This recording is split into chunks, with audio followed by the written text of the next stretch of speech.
Salam, selamat sore. Kita bersyukur kita masih diberikan satu kesempatan untuk mempelajari firman Tuhan kembali. Dan pada sore hari ini kita akan mempelajari firman Tuhan di dalam pelajaran sekolah Sabat yang ketiga yang berjudul Injil yang Kekal. Untuk itu marilah kita berdoa lebih dahulu. Maha besar Allah Bapa kami dalam surga, Allah yang kami sembah, kami puji dan kami muliakan, Allah yang maha kasih, Allah yang maha pengampun. Bapa, pada sore hari ini kami datang menghadap kehadirat-Mu untuk mengucap syukur terima kasih atas pemeliharaan Tuhan sampai saat ini, sehingga kami masih mempunyai satu kesempatan untuk mempelajari firman-Mu yang boleh berguna di dalam kehidupan iman percaya kami. Terima kasih Tuhan, kiranya Roh Kudus yang boleh menolong kami, berikan kekuatan, berikan pengertian sehingga kami boleh mengerti pelajaran ini menjadi kemuliaan nama Tuhan. Ampuni semua dosa kesalahan kami, karena semua ini kami mohon di dalam nama Yesus, Tuhan dan Juru Selamat kami. Amin.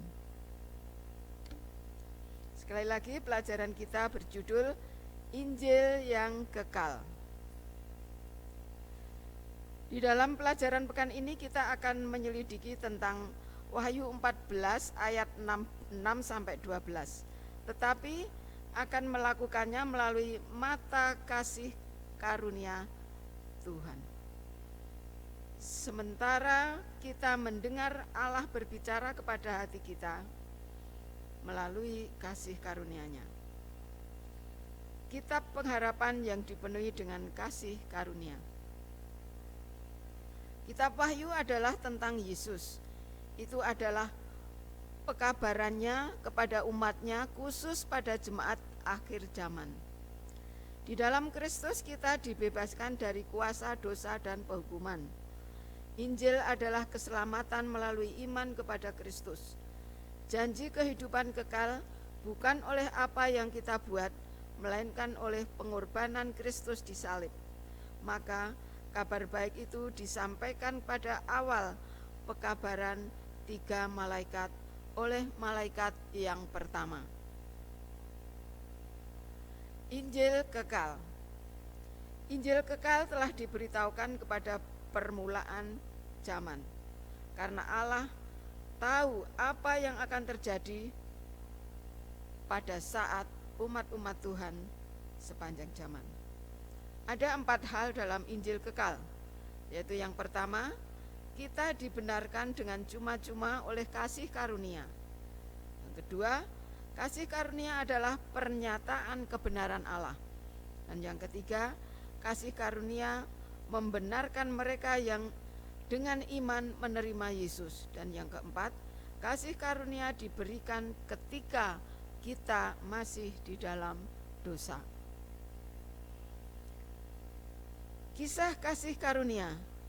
Pekabaran 3 malaikat adalah cerita kisah karunia, kisah tentang kasih juru selamat yang tak terkira, kasih yang tak terbatas, tak terduga, tak dapat dimengerti, kekal tanpa akhir. Injil kekal berbicara tentang kehidupan kekal, kasih Tuhan yang jelas tentang kerinduannya untuk hidup bersama umatnya dalam kekekalan. Injil kekal ke seluruh dunia. Injil kekal harus disampaikan ke seluruh dunia, menjadi tugas para penginjil dan umat-umat Tuhan untuk menyampaikan pekabaran Injil kekal ke seluruh dunia.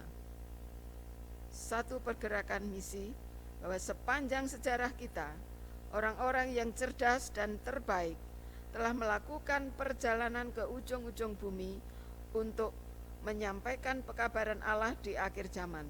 Mereka adalah para guru, tenaga medis, pendeta, petani, mekanik, tukang kayu, pedagang dari semua jenis.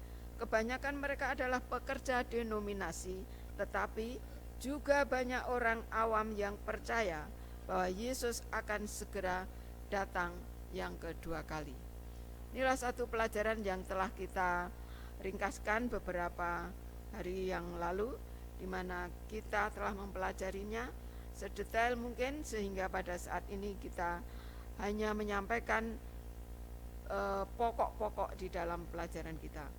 Dan kita masuk dalam pendalaman, yaitu bahwa hamba-hamba Allah dengan wajah yang diterangi dan bersinar dengan pengabdian kudus akan mempercepat penyiaran pekabaran dari surga itu dari satu tempat ke tempat yang lain. Melalui ribuan suara amaran itu akan disampaikan ke seluruh dunia. Mukjizat-mukjizat akan diadakan, orang sakit disembuhkan, dan tanda-tanda ajaib akan menyertai orang-orang percaya. Namun, setan juga bekerja dengan tanda-tanda ajaib untuk menipu, bahkan mendatangkan api dari langit di hadapan manusia. Kita bisa baca di dalam Wahyu 13 ayat 13. Demikianlah penduduk bumi harus menentukan kedudukan mereka. Alfa dan Omega jilid 8 halaman 644. Inilah satu pelajaran sekolah sahabat kita yang patut kita renungkan, di mana dalam pelajaran ini kita dihadapkan dengan satu pekabaran yang indah, di mana pekabaran malaikat yang pertama yaitu tentang Injil yang kekal. Injil yang kekal harus kita sampaikan ke seluruh dunia, karena Yesus berjanji baru setelah Injil kekal sampai kepada seluruh dunia, Dia akan datang yang kedua kali. Dan ini menjadi iman kita, menjadi perenungan kita.